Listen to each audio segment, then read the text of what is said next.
What's up, everybody? Brian York here with Yorkie Moto Garage. I haven't done a video in a while. I've done a lot of videos of the bikes and putting them on TikTok and just a few shorts. But as far as an instructional video, I haven't done any for a while. Today we're working on this 72 HK2. Or, I'm sorry, not an HK2, a K2. I'm so used to doing H models all the time. This is a K2. This thing's pretty roached. I got it really cheap. The motor does not turn over. Somebody took the splines over here, and what they done is the motor was seized, so they put all their might on this thing, and all the splines are gone on this. They're completely gone.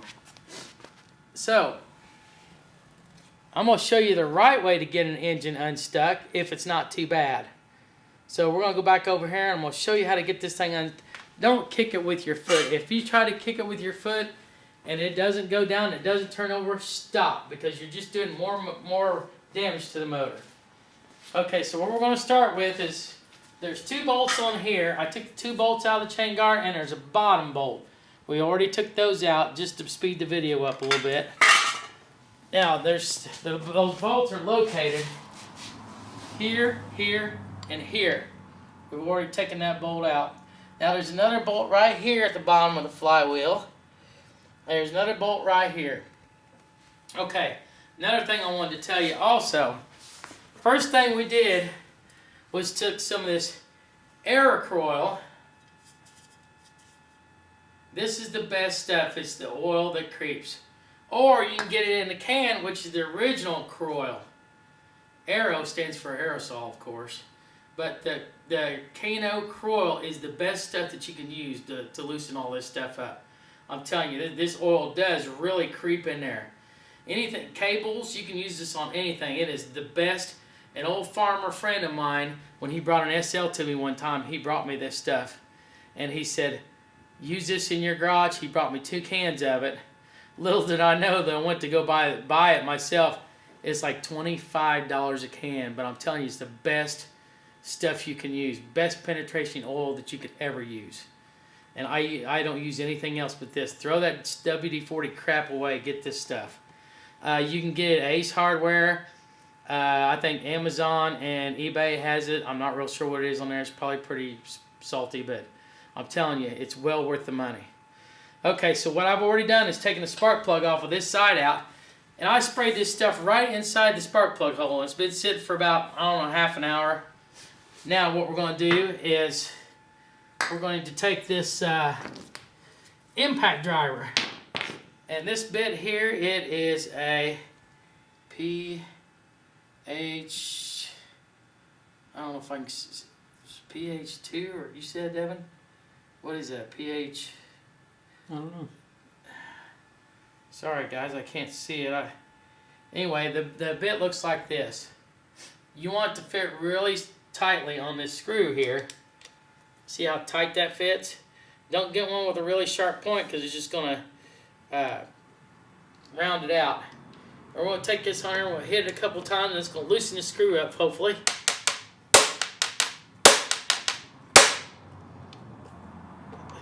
Oh, a little bit more. There we go, we got it.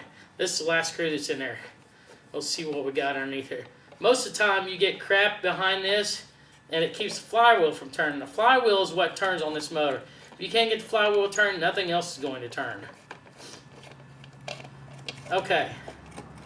Wow, it's got some crud in there. Look, there's all kinds of mud dauber's nests. This don't look too awful bad. So what I'm going to do now is I'm going to take a blower and blow all this crap out of here. And then I'm going to spray some more of this Coil in there. Hey, that turns. That's a good indication. Another way that you can tell if the motor is going to be good before you even buy it, if you think it's locked up, just walk over and pull the dipstick out of it. Okay, I already did this when I bought it, but I want to show you. See, the oil's really crusty, but there's oil in it. That's a good indication that this motor is probably going to free up pretty easy. Now, if you open that up and there's white crystals in there or white powder, that motor is toast. It's done. and when you take it apart, it's probably not going to be nothing good left in it, because that white powder means there's no oil left in it. It had been drained and it got water down in it, and that aluminum has already started to oxide, and everything inside that motor is completely ruined. I ran through a few of them and I just passed on them. I just didn't even buy them because I didn't want to waste my time. But this one's got oil in it. I'm sure the head probably has residual oil in it. So this thing, once I clean it out and we put a breaker bar on it, I think it'll, I don't really know. We're going to find out. But let me get this stuff cleaned out of here real quick. And, every once in a while you get one of these. That's why the bike was so super cheap. Look at all this stuff coming out there. A lot of stuff in there. A lot of times that debris inside there will help keep it moving. So just blow as much stuff as we can. Take this air coil in there and just kind of spray it around. You're going to have to rebuild this thing anyway, so it don't matter how much oil you put in here. This is going to break this thing loose a little bit. Even go up behind it like this, kind of. You know, it's going to help it. Let that set for a minute or two. Now what we're going to do is the nut on here is a 17 millimeter. Now you don't want to get a 10-foot breaker bar on here, because if you break this off, you're done. You're going to have to buy a new crank. But what I like to do is I like to go to the right first and keep the nut tight. And what we're going to do is just going to give it a little bit of it. Oh, look at there. Look there, it's coming loose. Look at that. Look at that, it came right loose. Just okay, now, we'll take it back this way. Keep going. And you just want to keep working it back and forth until you get it all loosened up. Possibility that there's still like some stuff on the flywheel actually, and on the actual inside part of it. So look at there, we got that thing loosened up. And I wanted to also tell you that I always leave the spark plug out. That way it's not on the compression side of it, and it's not trying to hold it. So now we've got this all loosened up. Look at that. Isn't that neat? Much easier than trying to kick it with your leg. But now see, if the guy would have done this, instead the splines would have still been good. Now, here's a question. Are the clutches any good? I don't know, because somebody messed up the splines. So what I'm gonna do is I'm gonna get a pair of channel locks out. And a lot of people, what they do, if they want to get this motor going, they can put an old Kickstarter back on it, drill a hole, and put a roll pin on this side, and that'll save them from having. Otherwise, if these are completely stripped out and you have no splines on it, then that means you're going to have to probably take this whole motor apart and rebuild it. But the good thing is this motor is actually pretty good now. Now, I tried to do this with my foot earlier and a pair of vice grips. I could not even move that motor, because that motor has been sitting for so long. How much you make a bet that this thing will kick over now? But very little possibility. Look at it. Let me get this tightened up a little bit more. There's really not much threads on it left on this thing.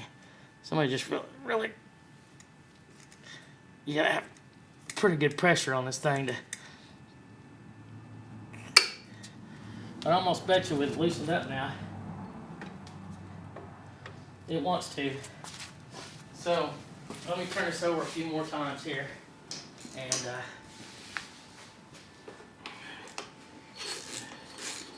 if we can get it to. But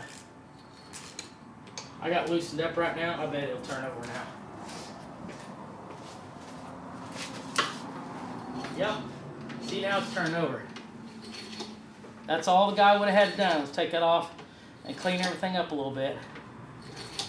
A lot of these guys just doing these bikes like this make that mistake. Don't be that guy.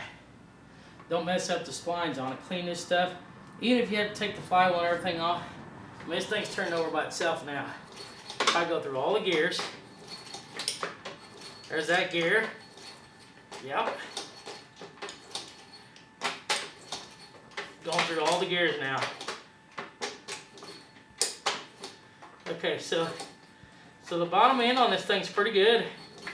I mean, as far as compression, I don't think the motor has any compression. Now, the reason why it doesn't have any compression is probably because the valves are out of adjustment. I don't know if we can get these valve covers off. Might have to save this for another video. But we can take these off and look, see if the valves are out of. I'd say this thing's probably hammer it, Devin. I'd say this thing here is probably. I don't think that's gonna work much, dude. That'll be much good. Ow. Don't spray that on me. What I usually do is get a flat wrench a little bit easier. Ah, there we go. Got it.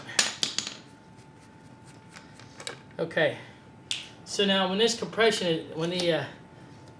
is up on this motor, see how it came up? See, that one's okay. That one's fine. Now let's see what the bottom was going to be like. Somebody hammered on that one. I don't know if we get this off or not. A lot of times you end up having to take a pair of vice grips to get these off because they get worn out. Yeah, it's shot. I'll put a pair of vice grips on. Don't spray me because these are good jeans. Don't worry about that, that's fine. So anyway, we'll see if we can get this off or not. There we go, we got it. I've got extra tappet covers, so that thing's junk. We'll just throw it away and put a different one on there. But we'll check this one, see how it is. Yeah, it's very loose too. So somebody's went in and adjusted these already, and I'm not saying that. Now a lot of times, if you go to do this and try to get compression, these O-rings have to be changed because a lot of times your air will leak out these holes here, and then you won't get any compression on your. Anyway, that'd be for another video. But I wanted to show you today, and that's how you get an engine unstuck. Both wheels are stuck. This thing is it's a basket case. I don't know if I'm gonna try to get the motor running or just resell it as it is or whatever it is. It'd be a nice project for somebody. But I want to thank you all for joining me today. We're just gonna make a short video today, and you learned a little bit on how to get an engine unstuck the right way. So tune in on my next video, and we'll see you soon.